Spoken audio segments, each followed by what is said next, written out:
Hello and welcome, I'm your Code Monkey, and in this video we're continuing to create the waiting queue in Battle Royale Tycoon. We're going to add some buttons to modify the positions in our queue and automatically calculate the entrance position. Let's get started. Okay, so here's the queue we've built so far. The guests join the queue. When they reach the front of the queue, the building grabs them, sends them to a specific position, they execute an animation, then they leave the building, and the next one gets called, and so on and so forth. The game is still in development, so if you like the concept, go to the Steam page, add to your wishlist, and follow. So far, we've been creating a very static queue. We're feeding it a list of positions when it's constructed, and that's it. Now let's add the ability to be able to modify our queue dynamically. First of all, we need some code to automatically calculate the entrance position based on all the other positions. Right now, we're just placing it to the left of the last position.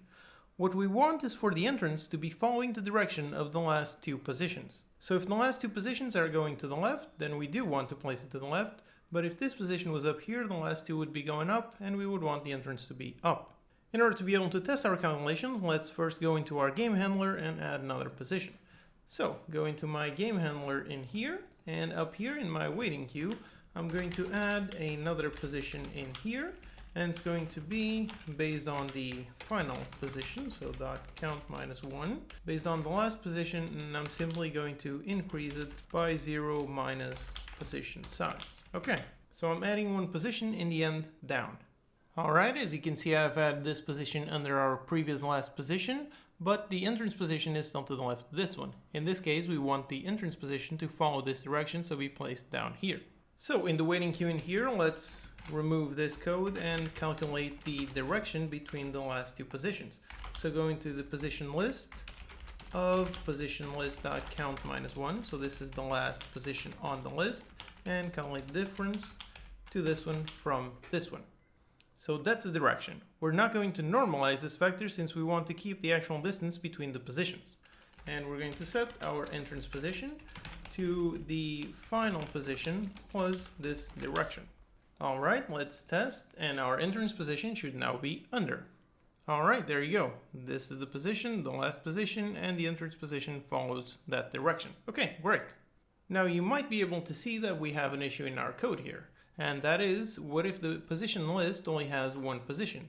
Then this one will return an error and cause an index out of range. So we're only going to calculate this if we have more than one position. So if position list.count, if it is only under 1, so if we only have one position, then we're going to set our entrance position to this position. So position list.count, position list.count -1. So if we only have one position, then that one won't be the entrance. If not, then we're going to calculate it based on the last two. Alright, now let's copy this code into its own function. So make a private void calculate entrance position, and we're going to copy this code in there and call this function up here. Okay. Alright, so now that we have the entrance position correctly being calculated, let's add some buttons to modify our queue. Now we're going to need a function in here to be able to add a position to our queue. So let's make a public void add position, and we're going to receive a vector3 for the new position. In here, let's simply add the position to our position list. So position list.add our position. After we add position, let's calculate the entrance position again, and let's also spawn a debug sprite. Alright, so back into my game handler, instead of adding it to this position list, let's add this final position after we create our waiting queue. So first we create, then I go into the waiting queue and add a position, and it's going to be the same as the previous position. So now we should see the exact same thing as before. Yep, there it is. Everything is still exactly the same, although we are dynamically adding this final position and the entrance position is correctly being calculated. Okay, now let's make some buttons to be able to modify our queue. First, on our waiting queue, let's make some helper functions to add positions based on 4 directions. So I'm going to make a public void add position down, and in here we're simply going to call our normal position based on the position list of position list.count -1. So I'm going to grab the final position, and in this case, since I want to go down, I'm going to add it a vector3 0 -1 multiplied by a position size, which we're going to go up here define a private const float on the position size, let's say 8f, which is what we were using previously. So let's make the functions for all the other directions. Alright, now that we have our helper functions, let's go back into our game handler. And in here, let's go into the CMDebug class, which is part of the CodeMonkey utilities, which as always you can grab for free from unitycodemonkey.com. We're going to create some buttons on the UI. That button will be placed, let's say, above, no text, and it's going to trigger the action, which will be the waiting queue dot add position, in this case up. All right, let's add buttons for the other positions. All right, all 4 buttons should now be spawning. Okay, so here are my buttons, and now when I click, you can see that I'm adding positions to my list. All right, great.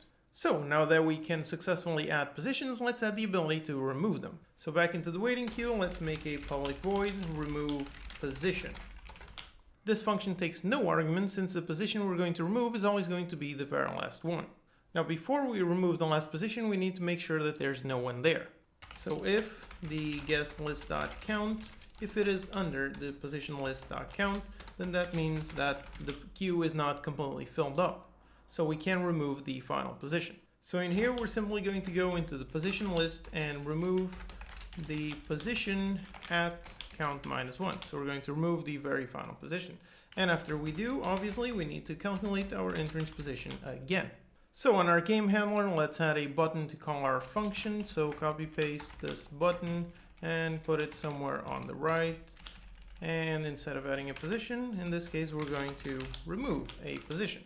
All right, here's my queue. I can still add various positions, and now I can also remove them. So there you have it. We have added the ability to add and remove positions to our queue. In the next video, we're going to make our guest AI more robust and fix some issues that you might have seen. Again, the game is still in development, so if you like the concept, go to the Steam page, add it to your wishlist, and follow.